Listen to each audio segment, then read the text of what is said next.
जी शेख साहब, सियासत में कब वापस आ रहे हैं? एहसान भादरों काट के जी। क्या मतलब? आपने पूछा ही इस तरह है ना शेख साहब।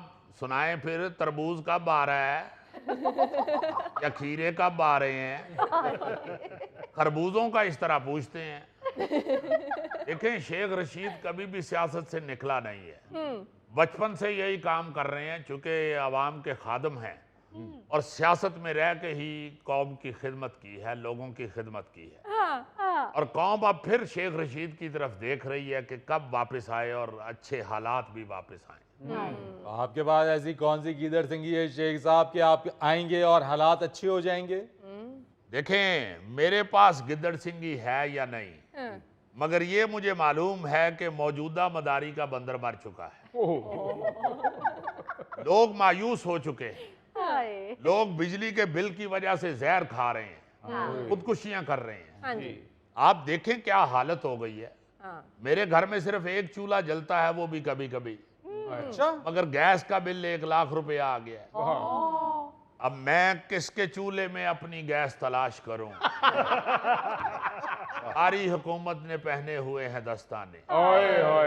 मतलब 1 लाख रुपया बिल। यार, मैं क्या अपने चूल्हे पे ऊंट की सब्जी पकाता हूं? या मेरे घर में चूल्हे के ऊपर वैड़े भूने जाते हैं? या मैं सुबह दोपहर शाम बड़े पाए बनाता हूं? मुझे कुछ तो बताएं। पूरे मोहल्ले को सुई गैस मेरे चूल्हे में से गुजर के जाती है।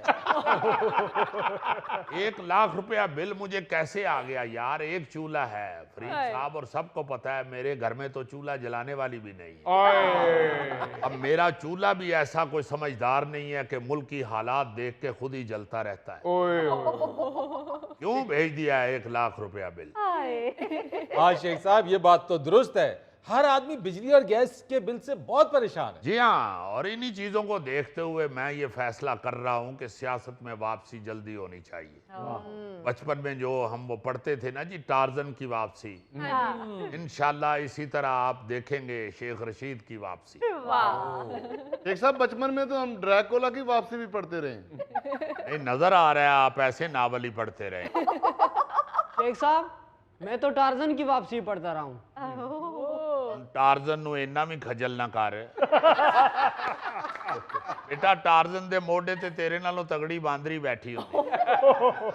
शेख साहब, ये बंदर नहीं, ये वो रस्सी है जिसे टार्जन पकड़ के एक दरख्त से दूसरे दरख्त पे जाता है। आप देख रहे हैं फरीद साहब, अवाम के मुंह से कैसी खौफनाक आवाजें निकलनी शुरू हो गई। अब तो लोग बेचारे रोना भी भूल गए। मगर शेख साहब, हुकूमत लगी तो है। उसका कहना है कि हालात को ऐसे पॉइंट पे ले आएंगे जहां लोगों को रिलीफ मिलना शुरू हो जाएगा। वो मेरे भाई, इन्होंने कहां से लाना है ऐसे पॉइंट पे? ये तो खुद एक पॉइंट पे नहीं है। बड़े मियाँ साहब का मुंह मगरब की तरफ है, छोटे मियाँ साहब का मुंह मशरक की तरफ है। ये तो खुद एक नहीं है। ये अवाम को कैसे ऐसे पॉइंट पे लाएंगे? अब तो लोग हमारा मुंह देख रहे, और इंशाल्लाह आप देखिएगा 31 अगस्त के बाद मंजर बदलने वाला है। शेख साहब, ऐसी पेश गोइयां तो आप पहले भी कर चुके हैं और बाद में आपको फिर शर्मिंदगी उठानी पड़ी है। देखें, अल्लाह के फजल से मैंने कभी शर्मिंदगी नहीं उठाई। मुझे तो कहीं सड़क पे पड़ी भी नजर आ जाए कि ये शर्मिंदगी पड़ी है, मैंने नहीं कभी उठाई। अच्छा, चले ये बताएं कि 31 अगस्त के बाद क्या होगा? बस बता चुका हूं आपको, इंशाल्लाह मंजर बदलेगा। इससे ज्यादा आप मेरा मुंह ना खुलवाएं। हाँ, मुकदमात से डरते हैं ना? और भाई, ये मुकदमात वाला खौफ भी अब तो खत्म हो चुका है, क्योंकि 686 मुकदमात इन्होंने मुझ पे बनाए। इतने मुकदमात तो अगर मैं रोजाना अदालतों कचहरियों में तारीखें भुगतनी शुरू करूं तो गाड़ी के 4-5 दफा टायर खत्म हो जाएंगे, मुकदमात खत्म नहीं होंगे। तो मैं नहीं समझता कि इससे ज्यादा कोई और कितने मुकदमात यार बना लेंगे। अब सर खुजाने पे तो मुकदमा दर्ज करने से रहे।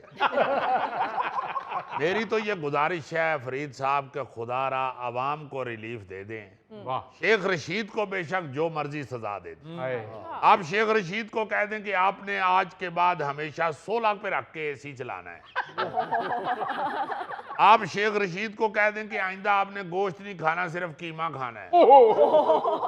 आप शेख रशीद को कह दें कि भाई आइंदा आपने हमेशा फीकी चाय पीनी है। आप ये कह दें कि शेख साहब आपने आइंदा सिर्फ बैठ के कपड़े बदलने हैं। शेख साहब ये कौन सी सजाएं हैं? देखें फरीद, इस उम्र में यही सजाएं होती हैं। इस उम्र में बड़ा जी चाहता है कि खड़े होके कपड़े बदले जाएं, मगर जब भी बाबा खड़े होके कपड़े बदलता है गिर पड़ता है। इस उम्र में बड़ा जी चाहता है कि हड्डी वाली बोटी चबाई जाए, हाँ। मगर जब भी बाबा हड्डी वाली बोटी चबाता है उसकी दाढ़ हिल जाती है। इस उम्र में बड़ा जी चाहता है कि चीनी डाल के चाय पी जाए, मगर जब भी चीनी डाल के चाय पिए बाबे की शुगर हाई हो जाती है। इस उम्र में 16 पे रख के एसी चला जाए तो बाबा सुबह रजाई में से नहीं निकलता।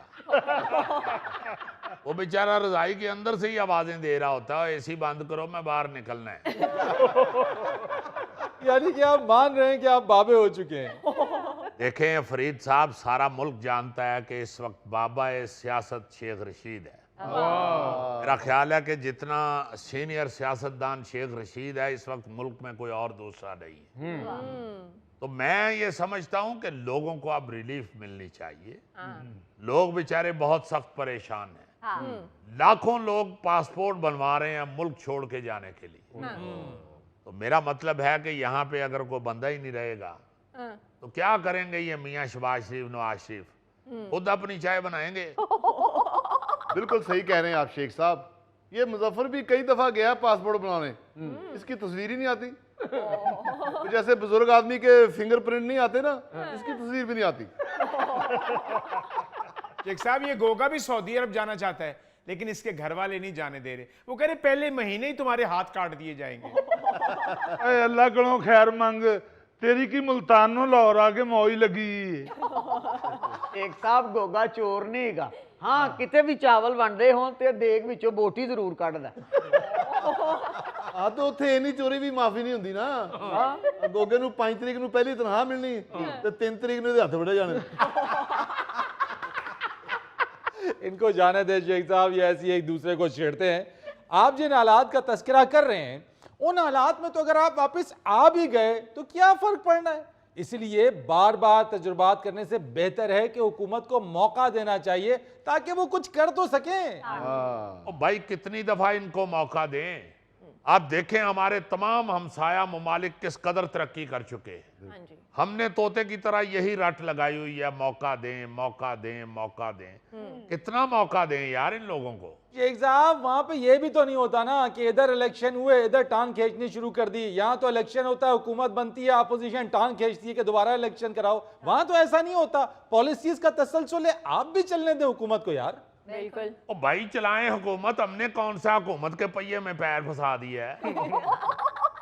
फरीद साहब, हमारे जाने के बाद हुकूमत ऐसे बैठी है जैसे सुल्तान राय के जाने के बाद पाकिस्तान की फिल्म इंडस्ट्री बैठ गई है। हाँ शेख साहब, वो फिल्म इंडस्ट्री से याद आया, आपने एक बयान दिया है कि कोई इंडियन फिल्म डायरेक्टर लाल हवेली पर फिल्म बनाना चाहता है।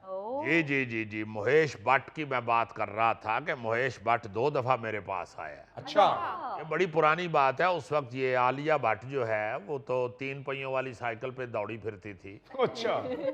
तो उसने बताया मुझे कि ये मेरी छोटी बेटी है। हाँ।